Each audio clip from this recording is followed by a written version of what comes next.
Welcome to Easy Time Solutions video tutorial series over the Easy Clocking Time and Attendance System. This session we will be discussing adding time and splitting shifts. Now you may not be doing these things at the same time, but there will be points in time that you are going to need to add time because somebody has either missed a punch or has not punched in for the entire day and time needs to be added, or a job has been switched throughout the day and you'd like to make specific notes about that. There's a couple different ways that these can be handled, and we're going to take a look at some of the common ways today in this tutorial. To begin with, we start on the dashboard menu and in the time cards tab. I've already selected our employee Eric, and we see that he has a lot of absences here. Perhaps Eric is a new employee, hasn't punched, or we haven't registered a fingerprint yet for a clock, or for some reason has not clocked in. To begin with, we're going to add time for Wednesday, September 21st. Again, there's a couple ways that we can do this. Let's take a look at one of the easy options. The first option we have is to go to Time Card Options, scroll down, and go to Add Time. If we go to Add Time, we'll see that we have Eric selected. Here's the employee. We have a clock-in time. We'll go ahead and select the proper date on the 21st. Oops, there we go. We do have the option of selecting a specific project, a job code, using a default job code if one of these are set, as well as a location if he's going to be working in multiple locations. Then we can add time here, and again we'll add for the 21st. We'll say he's working till 6 p.m. And we are required to add a note here. Not registered fingerprint.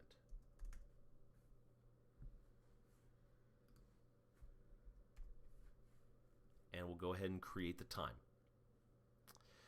Created successfully, and we can see that the time was in fact added. We have our regular hours here, our lunch break taken and applied, no job codes applied. In addition to using the Add Time under the Time Card Options, we can also use the Add Time tab. Now as we go over to the Add Time tab, you'll notice that the menu selection is almost identical to the Add Time function under the Time Card page. Same things, we can add both an in and out punch, selecting the project, the job codes, and we will be required to add a note, as well as identifying the location if that's necessary. Let's take a look now at splitting a day. Let's say somebody has two job codes that they're going to be using, and they wish to split their day to indicate that the beginning half they'll be working their normal job, and the second half of the day they'll be working a specific job. We could go back to the Time Card Options and add time and switch that in the same fashion that we added time. We could do the same thing by going to the Add Time screen. We can also do a third method, and that's under Bulk Time Card Edit.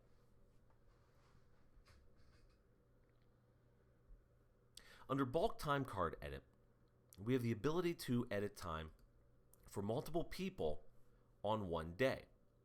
So I've selected the 21st, in which we've already added time.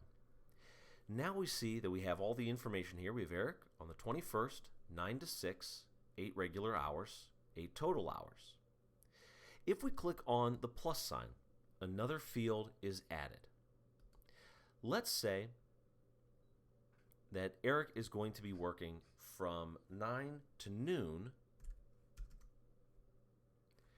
at one job, and he's going to be working noon to 6 on another job. What we'll want to do is add a punch at the exact same time. Now, we have our full shift here at the top, giving our 8 hours. We have our edit here, which is essentially an out punch for the time we're clocking out of our first job, and an in punch for the time we're clicking in for our second job. When we click Save, you'll notice that these times are going to reorder into chronological order. Now we have 9 to 12, 3 hours, and 12 to 6, 5 hours. Still on the same day, and our total of 8 hours. Let's go ahead and navigate back to the Time Cards tab and see what's happened to our shifts. Here we take a look at Wednesday, and we see our 9 to 12 and our 12 to 6. Here we can go for either, and we can add a specific job. Let's say at the beginning of the day, he was working as a lifeguard. Click Save with the little pencil icon, and we'll see that the job code is applied. Now we'll see that the first 3 hours of Eric's day he is working as a specific job, and in the second part of his day, we see that he's working his normal or default job. We see that the lunch break is also taken out of the total number of these days. It may be difficult to see, but you can see that the lines across these bars that the information is indicated are both white, indicating that this is all happening on one day, just as a double reminder. Down towards the bottom, we can see the same thing on the 28th, that they are both gray, trying to indicate that these both happened on the same day.